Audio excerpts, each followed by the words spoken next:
తాకట్లో ఉన్న బంగారాన్ని విడిపించి ఆ రోజున మార్కెట్ ధర కట్టి మిగిలిన డబ్బును మీకు అందిస్తుంది కొమ్మూరి గోల్డ్.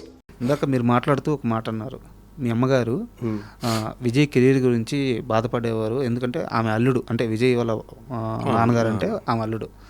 సో అల్లుడు సక్సెస్ అవ్వలేదు, మనవడు కెరీర్ ఎక్కడ ఇబ్బంది పడద్దు అని చెప్పి ఆమె భయపడడంలో తప్పులేదు.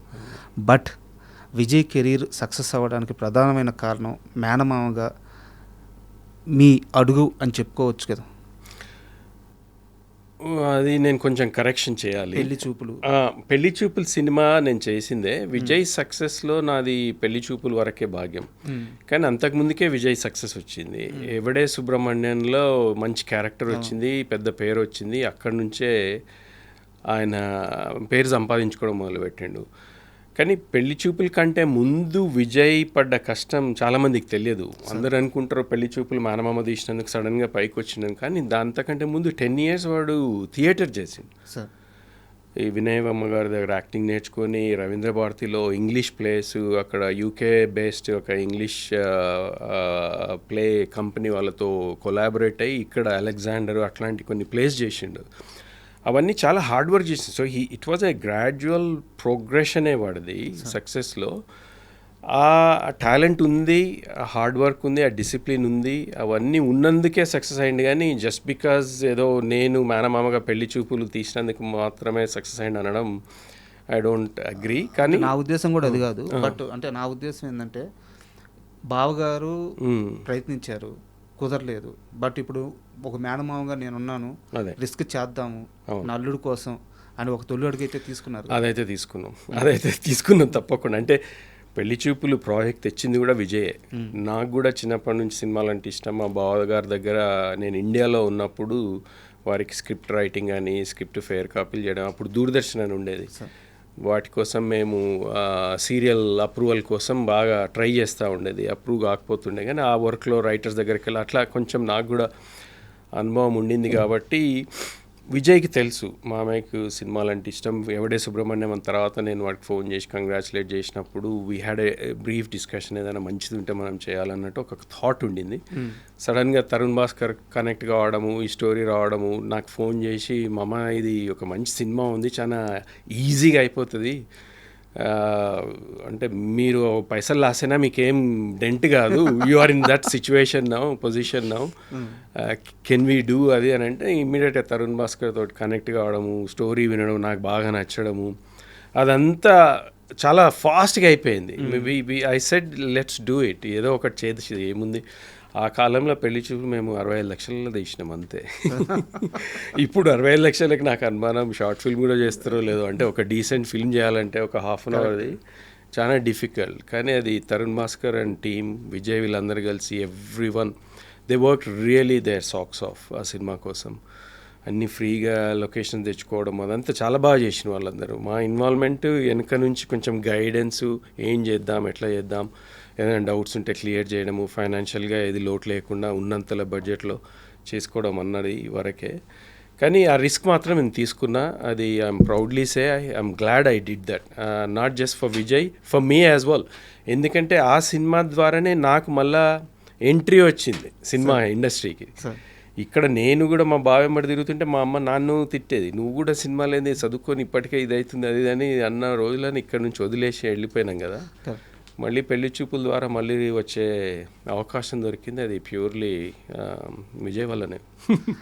యాక్చువల్గా ఇంటర్వ్యూకి యష్ గారు వస్తున్నారు అని చెప్పి మా పిఆర్ఓ చెప్తే నేను చాలా ఆనందపడ్డా. ఎందుకంటే అంటే వ్యూస్ పరంగా అని కాదు, ఒక ఇంటర్వ్యూ చేయొచ్చు అని కాదు, ఇవన్నీ కాదు, కానీ నాకు ఒక 3 మేనల్లుళ్ళు ఉన్నారు. సో మీరు ఆ పెళ్లి చూపుల దగ్గర నుంచి నేను మీ ఫేస్బుక్లో మన ఇద్దరం ఫ్రెండ్సే ఫాలో అవుతున్నాం. సో ఒకరోజు ఫ్యామిలీ స్టార్ రిలీజ్ అయిన తర్వాత అనుకుంటాను, లేదా రౌడీ జనార్దన్ టీజర్ రిలీజ్ అయిన తర్వాత అనుకుంటాను, విజయ్ గురించి మీకు ఏం తెలుసు, విజయ్ మీద కావాలని నెగిటివిటీ చేస్తున్నారు, సినిమాలకి రాని వాళ్ళు రాకపోయినా పర్లేదు కానీ వచ్చే వాళ్ళని ఆపుతున్నారు, వాంటెడ్గా విజయ్ని బ్యాడ్ చేస్తున్నారు అని చెప్పి ఒక మేనమామగా మీరు చాలా బాధపడుతూ ఫేస్బుక్లో ఒక పోస్ట్ పెట్టారు. ఆ రోజు నాకు అనిపించింది, మేనల్లుడి మీద ఇంత కేరా, ఇంత ప్రేమ.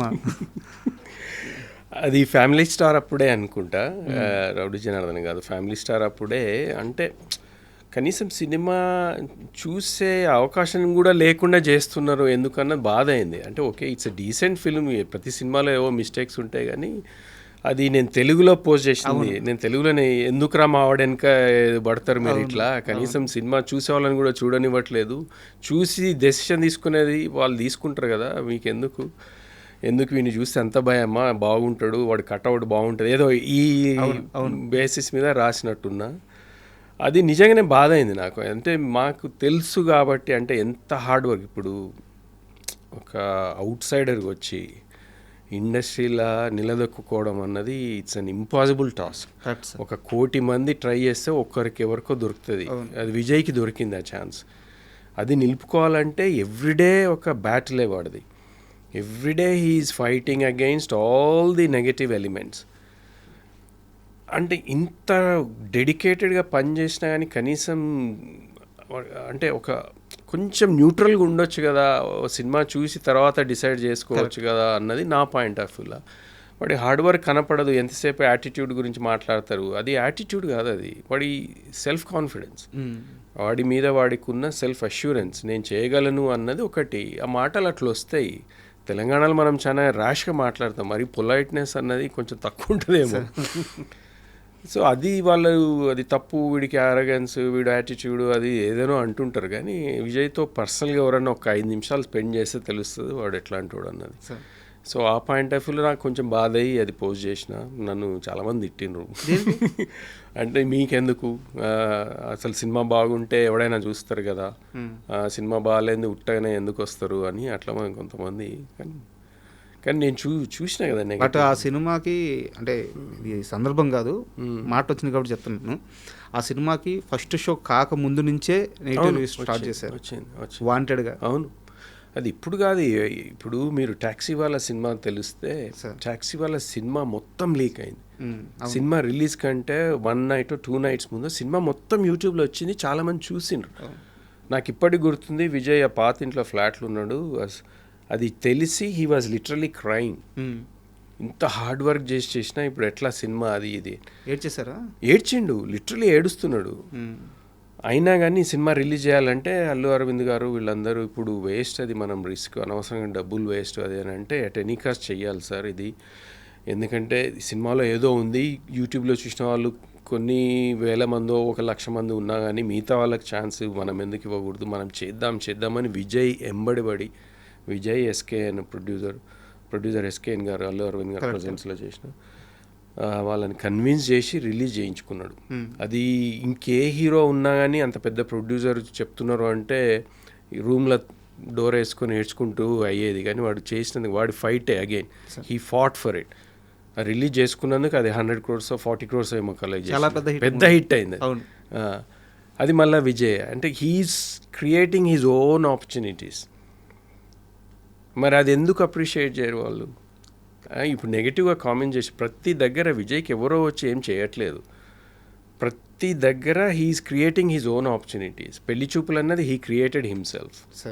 ఇప్పుడు ట్యాక్సీ వాళ్ళని రిలీజే కాకుండా మొత్తం యూట్యూబ్లో వచ్చిన సినిమాని రిలీజ్ చేయించుకోగలిగిండు అన్నది విజయ్ ఆపర్చునిటీగా క్రియేట్ చేసుకున్నాడు. మరి ఇవన్నీ చూడకుండా ఎంతసేపు యాటిట్యూడ్, వీడికి అరగెన్స్ అని ఎందుకు అనాలి? కొంచెం ఛాన్స్ ఇవ్వచ్చు కదా. బయట రోడు ఇంత కష్టపడి సక్సెస్ అయ్యిండు అంటే అందరికీ అసలు ఒక ఇన్స్పైరింగ్ స్టోరీ. అది ఎవరైనా చేయగలరు అన్న ఒక నమ్మకాన్ని తీసుకొచ్చిండు విజయ్. జనరేషన్కి ఒకరు వస్తారు సార్. ఎగ్జాక్ట్లీ. ఎందుకంటే ఇప్పుడు అంటే నేను ఎవరి మీద కామెంట్ చేయలేదు, కానీ విజయ్కి బ్యాక్గ్రౌండ్ అయితే ఏం లేదు కదా. ఏ బ్యాక్గ్రౌండ్ లేకుండా బయట నుంచి వచ్చి సినిమా ఇండస్ట్రీలో నిలదొక్కుని సక్సెస్ఫుల్ ఒక మాస్ ఫాలోయింగ్ క్రియేట్ చేసుకోగలిగిందంటే అది ఎంతోమందికి ఇన్స్పిరేషన్ కావాలి. అరే మనం కూడా చేయగలము, మన మీద మనకు నమ్మకం ఉండి కరెక్ట్ ఆపర్చునిటీ మనం క్రియేట్ చేసుకోగలిగితే తప్పకుండా ఎవరైనా సక్సెస్ కాగలుగుతారు అన్నది